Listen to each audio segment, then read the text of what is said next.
Hi everyone, welcome back to Have a Beer with Eric. This is review number 43, and for today I thought that I would do a review inspired on a trip that I made to this brewery recently.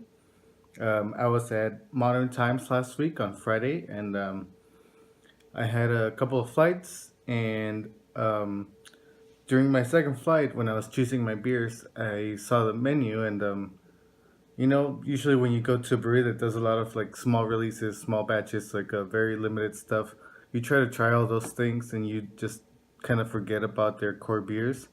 But so for this one, I decided to go and go ahead and just get this a taster of the Blazing World. And the reason for that was because I haven't had Blazing World in quite a while, and this beer is this is the first Modern Times beer I ever had back when I was 21, like 3 years ago, almost 4 years ago. And it's basically the beer that got me to branch out of the IPAs. Back then, I used to only drink IPAs and pale ales. So I was like, if it's hoppy, I'll drink it. Otherwise, I don't like it. But this beer is what got me to try something new because somebody else was drinking it. I was like, oh yeah, sure, I'll try it. And sure enough, when I tried it, I was like, wow, it's different. It's hoppy, but it's different. Like it's a new style. I had never had an amber ale before this, so got me to expand my taste buds and try out new stuff. So I think that you guys should definitely well, before I hype it up, we'll get to the actual beer. So this is a Blazing World. It's a hoppy amber. It says here hoppy dank amber. It is 6.6%, and then we have the SRM, which is the color, the scale for the color. It's an 11, which just says amber, 60 IBUs, and the final gravity of 1.01. And the hops are Nelson, Simcoe, and Mosaic. And then the malts are Turo, Munich, and Midnight Wheat. And the description that we have for the beer is, this beer is the stickiest of the icky. It's a blast wave of dankness. It's a luxuriously hoppy amber loaded with temperate quantities of Nelson Sauvin, Mosaic, and Simcoe hops, which are some of the fruitiest, most pungent hops sweet money can buy. Despite its amber hue, Blazing World is pleasingly dry, sporting a lightly bready malt backbone that serves as a platform for the huge and complex hop profile. And then we had this canned on December 3rd of this year. So after I had my flight, I went over to the mini mart where they sell all their beers to go, and I was like, "Do you guys know the canning date of the Blazing World?" And I had them check the cans, and they were like, "Oh yeah, December 3rd." When I went there, it was December 7th, so I was like, "I'm taking a 4 pack," because it was really fresh, and you can't really beat a beer that's really fresh. So now it's today's the 15th, so it's about 12 days, so it's still pretty new. So we'll get to it.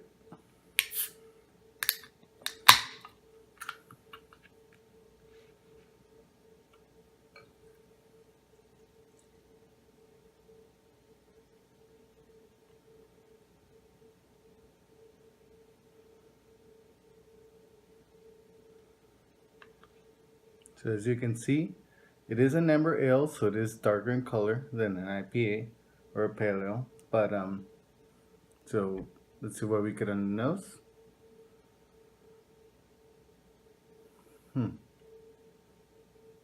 It's a little complex. It's like earthy, piney smells, but also like a little bit of like caramel malts in it because you just get a combination of the hoppiness and the amber style.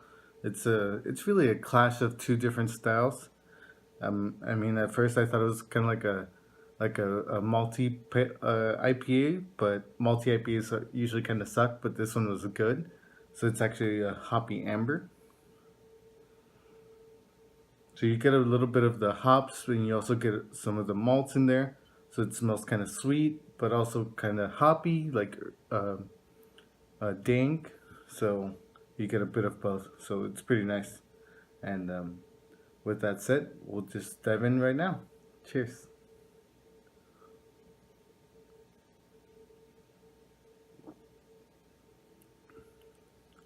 Mm. You definitely get a lot of the hops right up front. Um, I think when I had it on tap, I had more of the Nelson on it, like more of it present. Right now, I get more of the Simcoe and Mosaic on there. Um, just more green, piney. It's not as pungent as the usual Nelson hops get you.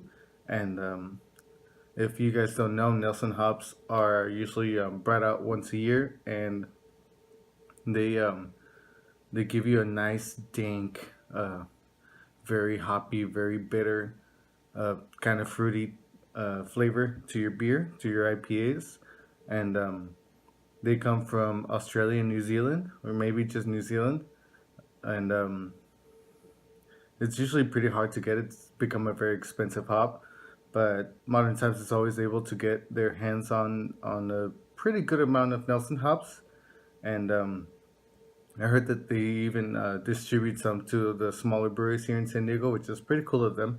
They um they pretty much buy a bunch for their beers, and then they buy some extra to like be able to sell to smaller breweries that don't have access to that competition. You know, they don't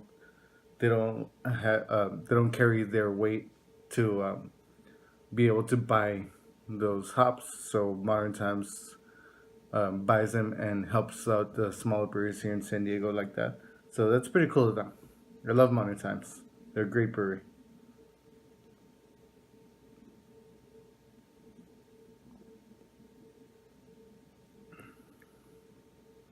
Yeah. Flavor wise, you definitely get a lot of the hops in there, but they get so it's like melded in into like the maltiness that the flavors just kind of come together. When you taste it, it's just kind of like you get both at the same time. You don't get you don't really get like the hops at first and then the maltiness at the end, or you don't get the malt first and then the hops. You kind of just get both the entire way, which is pretty awesome. And so you just get like some little bit of sweet caramel, and also you get nice hoppy piney um, flavor in there. So this is a great beer. Honestly, when I had it in my flight, I was like, wow, I haven't had this in a long time, and honestly, it's probably one of the best core beers a brewery has. You know, um, I thought it was probably the one of the best beers that I had in two flights at Modern Times, and all the rest of the beers were all like limited releases, super rare, and stuff. And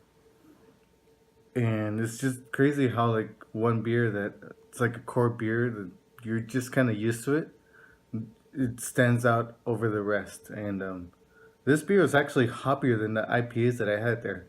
And even though they were hazy, which are usually like a little bit more restrained on the hops, but it's crazy how an amber can be more hoppy than hazy IPAs. So I thought that was pretty cool, and that's what drove me to get this 4 pack.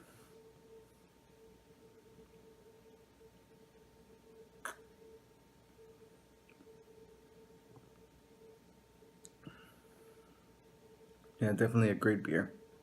Um, and it is super available. Being a core beer from Modern Times, it's one that they distribute year round in cans. You can find them everywhere now, um, just like bottle shops, liquor stores.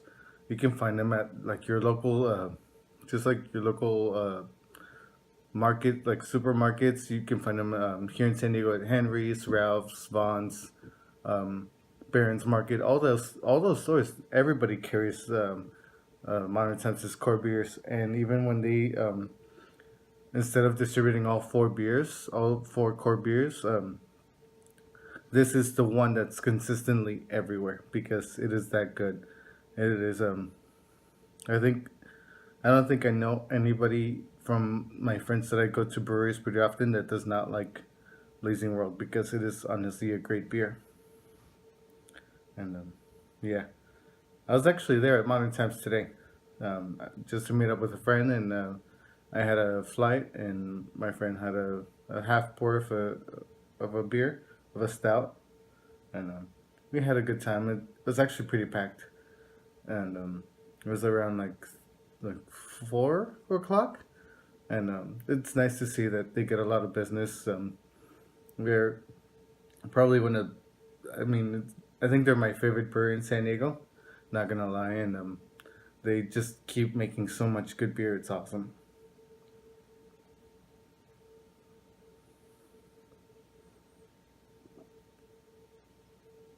It's nice that in such a market like this that it's getting really saturated.